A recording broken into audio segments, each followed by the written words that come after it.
Shalom, selamat pagi Bapak Ibu dan saudara-saudaraku yang dikasih oleh Tuhan. Senang sekali pagi hari ini saya bisa menjumpai Bapak Ibu di dalam tayangan video singkat ini.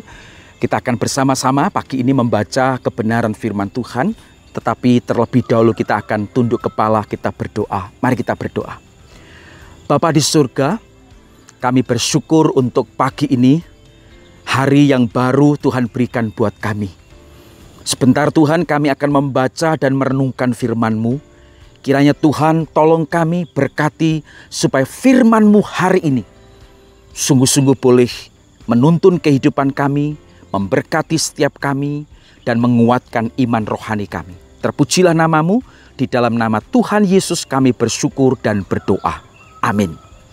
Saudaraku yang dikasih oleh Tuhan, pagi ini saya ingin mengajak Bapak Ibu untuk kembali kita membuka Injil Markus pasal yang kelima, ayat yang ke-21 sampai dengan 43. Saudara, sekali lagi bahwa di dalam perikop ini ada dua peristiwa besar, yaitu yang pertama Yesus menyembuhkan anak Yairus, dan peristiwa yang kedua adalah Yesus menyembuhkan seorang perempuan yang sakit pendarahan. Nah saudara, hari ini kita akan melihat peristiwa yang kedua, yaitu Yesus menyembuhkan seorang perempuan yang sakit pendarahan. Saudara, tema kita hari ini adalah Dia sumber pengharapan dan hidup. Dia sumber pengharapan dan hidup. Saudara, siapa perempuan ini? Mari kita melihat di dalam bagian ini ayat yang ke-25. Adalah di situ seorang perempuan yang sudah 12 tahun lamanya menderita pendarahan.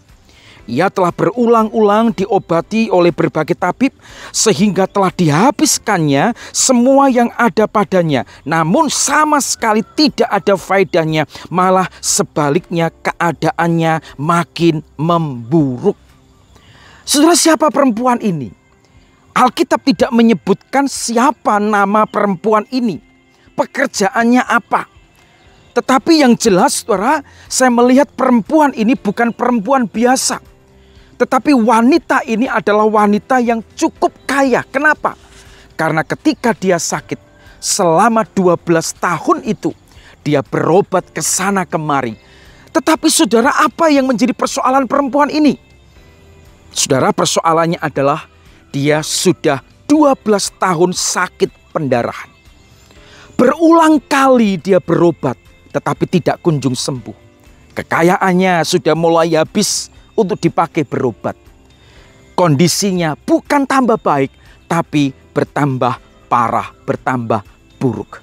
Saudara, kalau ini menimpa pada kita dan keluarga kita, mungkin bukan sesuatu yang mudah untuk kita berkata, oke. Tetapi saudara, perempuan ini sudah 12 tahun. Tetapi dia tidak putus asa, saudara sekalian. Tetapi kemudian apa yang dilakukan oleh perempuan ini? Dia kemudian mendekati Yesus dari belakang, saudara. Dia datang kepada Yesus dari belakang dan berusaha untuk menjamah jubah Yesus. Bukan menjamah tubuh, kaki Yesus, tangan Yesus, tidak. Tetapi perempuan ini dia cukup ingin menjamah jubah Tuhan Yesus. Kenapa saudara? Karena perempuan ini sebetulnya sudah mendengar tentang Yesus.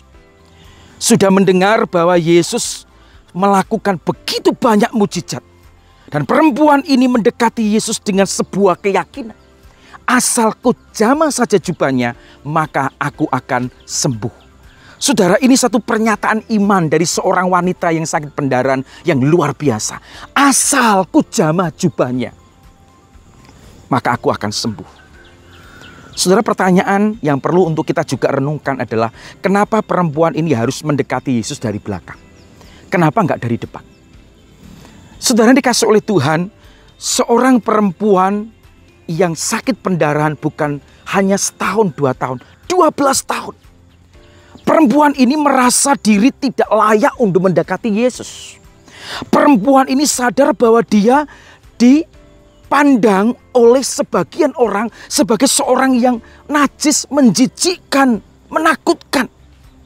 Perempuan ini sadar banyak orang tidak mau mendekati dia. Dan dia tidak mungkin untuk datang kepada Yesus dari depan atau dari muka orang banyak. tetapi dia mendekati Yesus dari belakang. Dia berusaha untuk mendekati Yesus dengan sebuah keyakinan, asal ku jamah jubahnya saja, aku pasti akan sembuh. Saudara, ketika Yesus sadar bahwa ada seseorang yang telah menjamah jubahnya, ia berusaha untuk mencari tahu siapa dia. Siapa yang tadi telah menjamah jubahku? Ini sesuatu yang aneh, saudara. Orang berdesak-desakan, tentu saja pasti banyak yang menyentuh jubah Yesus. Tetapi Yesus merasakan sesuatu yang lain. Ada seseorang yang menjamah jubahnya, dan kemudian Yesus mencari orang itu, dan ternyata didapati seorang perempuan. Saudara, perempuan itu menjadi takut dan gemetar setelah Yesus tahu bahwa dialah yang telah menyentuh jubah Tuhan Yesus. Apa yang kemudian Yesus katakan di dalam ayat 34, saudara sekalian yang dikasih oleh Tuhan? Hai anakku, imanmu telah menyelamatkan engkau. Pergilah dengan selamat dan sembuhlah dari penyakit. Saudara, kita bisa melihat betapa Yesus mengasihi perempuan ini.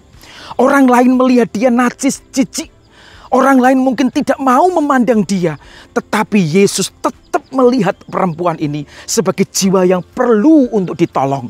Yesus mengasihi perempuan ini.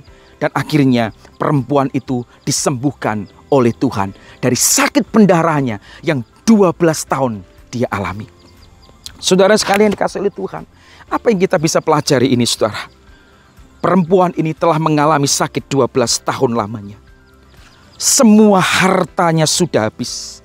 Semua tabib sudah diminta tolong. Situasi ini bisa saja membuat perempuan ini menjadi putus asa, saudara. Kecewa, bahkan mungkin bosan untuk hidup. Tetapi perempuan ini telah memilih untuk melakukan hal yang tepat dan benar. Bukan hanya benar, tetapi hal yang paling benar, yang tepat. Yaitu apa? Dia datang menghampiri Yesus. Dia datang dengan penuh keyakinan Yesus sanggup menyembuhkan dia. Saudara, mari kita belajar dari peristiwa ini. Apapun persoalan hidupmu, apapun masalahmu, mari kita datang kepada Yesus dengan sebuah keyakinan seperti yang dimiliki oleh Yairus, seperti yang dimiliki oleh perempuan yang sakit pendarahan ini. Sebuah keyakinan bahwa Yesus sanggup menolong kita. Yesus sanggup mengubah keadaan di dalam hidup kita. Mari kita belajar itu semua. Kiranya Tuhan memberkati kita dan kita terus hidup berjalan bersama dengan Kristus, beriman kepada Dia. Dia sumber pengharapan, Dialah sumber hidup. Mari kita berdoa. Bapa di surga, terima kasih untuk kebenaran firman-Mu pagi ini. Kami berdoa biarlah Tuhan tolong kami, supaya kami bisa meneladani iman Yairus dan juga iman dari perempuan yang sudah 12 tahun sakit pendarahan ini, Tuhan. Satu iman yang betul-betul yakin bahwa Engkau sanggup menolong kami. Dalam kondisi apapun, Tuhan sanggup membantu kami. Tidak ada masalah yang terlalu besar, terlalu sulit untuk Tuhan selesaikan. Tuhan sanggup menyelesaikan semuanya. Demi nama Tuhan Yesus kami berdoa. Amin. Tuhan Yesus memberkati kita. Haleluya. Amin.